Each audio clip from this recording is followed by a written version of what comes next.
Hey everyone, in this video we're going to take a look at part 27 of the Hercules story from Ritchie's Fabulae Faciles. Now this part is called the 10th labor, the Oxen of Geryon. So we've seen so far that Herc has made it through the 9th labor. He's fought off recently the Amazons in that battle. He just went over to Troy and handled that situation with Laomedon, the sea monster. And now we're going to get to the next of his labors, and we're coming towards the end of it, right? Right once you start hitting into 10th, 11th, and 12th, these are really the last labors he's going to do, and we'll see how his story starts to wrap up. But like I always tell you, whenever you read these, the first thing you want to do is make sure you have all the vocab under control.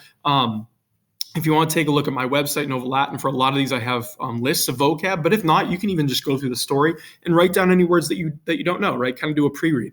Or you can start translating on your own and do the exact same thing. One way or another, though, you want to have the vocab and the grammar pretty good so that you'll be able to read and understand the story, because it's really hard to understand what's going on if you don't have the vocab. And like I said, when you do the read and reread method, which is something I always tell you to do, your first read should involve writing down any words you don't know or any sentences or phrases you can't understand so you can go and look them up. And by the time you read it a second, a third, a fourth time, as many times as you need, you should be able to read this without needing a dictionary and without having to look up any of the grammar, right? That's how you know you're in a really good place. The other thing I always recommend for you in these videos is you should try to find maybe a classmate you could read the story aloud to. You could read it out loud by yourself, but it's usually better with another Latin student. Try to read the story aloud and ideally have them read it back to you. This way you can work on your speaking and your listening, right? And your pronunciation. You never want to turn those parts of your brain off. They'll all help you to be able to read and understand the story.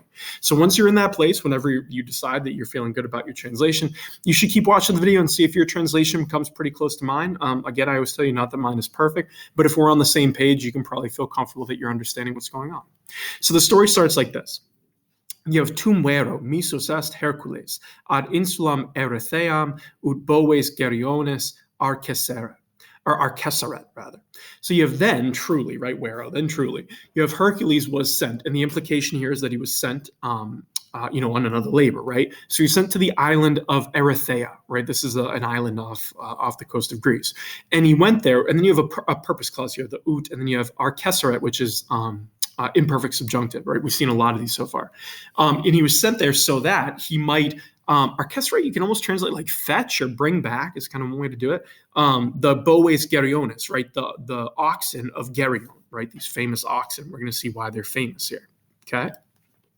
Then you have res erat sumai difficultatis quod boves a quodam Euritione et a cane becipite custodie bantor.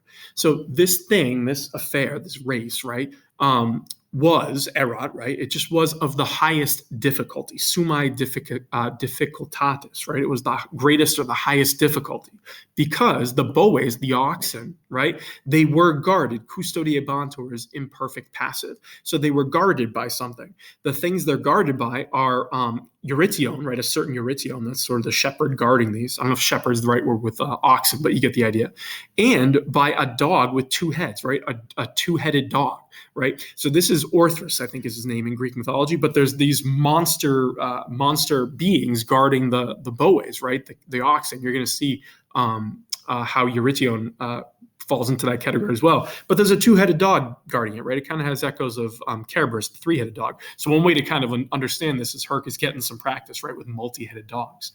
Then you continue, you have ipse autem Geryon speciem horribilem praebebat, tria enem corpora inter se conjuncta habebat.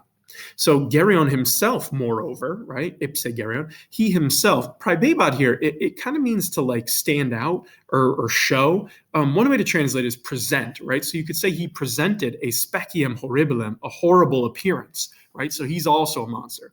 For enem, he had habebat tria corpora. He had three bodies, right? So he's this three-bodied being, and the three bodies are conjuncta, joined, right? Joined inter se, among themselves. So here you can see a famous Greek vase, right? Showing to the right, you have Geryon. There's the three-bodied person. You can tell, one, you can see three heads and three shields. You can also, if you look close, see three legs. And then to the left, you have Hercules. You can tell that's him because he's wearing the lion pelt, right? The Nemean lion is his armor, okay? So he's going to fight off Geryon first and this two-headed dog. Then you have Hercules tamen etsi intelligebat quantum periculum esset negotium suscepit. So Hercules however, right? Although, etsi means although. So although he understood, literally he was understanding in perfect tense. So you could say understood, you'll be fine.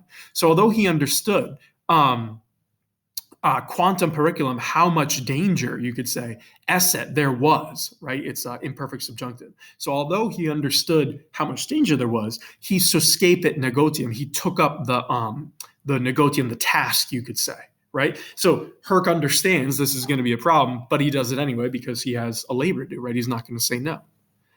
Now here you get a little bit of geography, which is important to kind of understand for this. You have ac postquam per multas terras iter fecit, ad eam partem Libyae pervenit, qua Europae proxima est. So you have and afterward, right, postquam, after he traveled, iter fecit, he literally made a journey through many lands, right? So, and after he made a journey through many lands, he pervenit, he reached, you might say, arrived at the part of Libya, ad eam partem, right, at that part of Libya, or their part of Libya.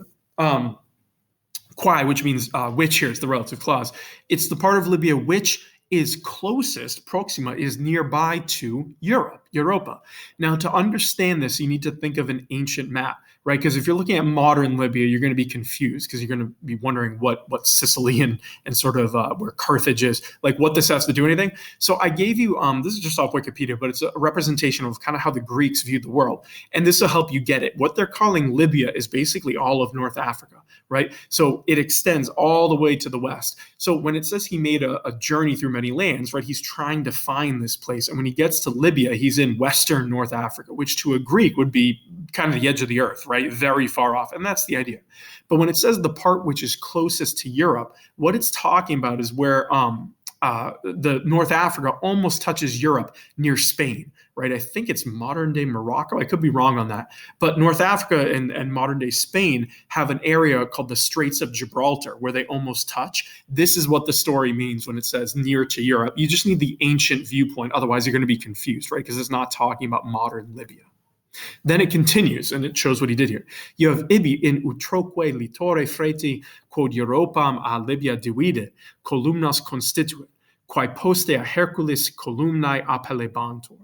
So you have there, meaning at the Straits of Gibraltar, or where Libya almost touches Europe, there on both shores. So utroque litore, utro means each. So you could say either each shore or both shores.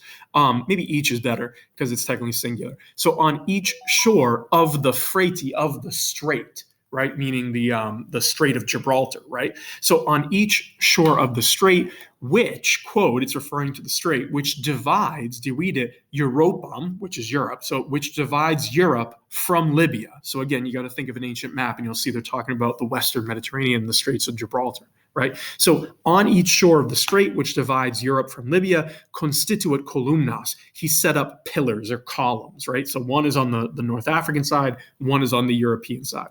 And they're columns which, there's your relative pronoun referring back to the feminine columna, right? Which afterwards were called appellabantur, right? It's imperfect passive, meaning the columns were called the columnae Hercules, the pillars of Hercules. This is the ancient name for the modern day Straits of Gibraltar. For a very long time, they were referred to as the pillars of Hercules because according to tradition, he sets up pillars or columns there. Okay, so we just have the journey here, but this is actually a good kind of section to think about how the ancients view the world, right? And look a little bit at like ancient maps. So it gives you an excuse to do that. But otherwise, if you're thinking more modern, you're not really going to understand what's happening here. But this is the story of why these are called the Pillars of Hercules. And Hercules is on his way. He has to travel very far to accomplish this 10th labor. If you have any questions at all, put them in the comments below. Hopefully it made some sense. Like I said, keep reading and practicing until you're able to do this without needing a dictionary or looking everything up. That's your sign that you're in a good place and that you understand the story. But again, if you need help, just let me know. But otherwise, keep practicing and good luck.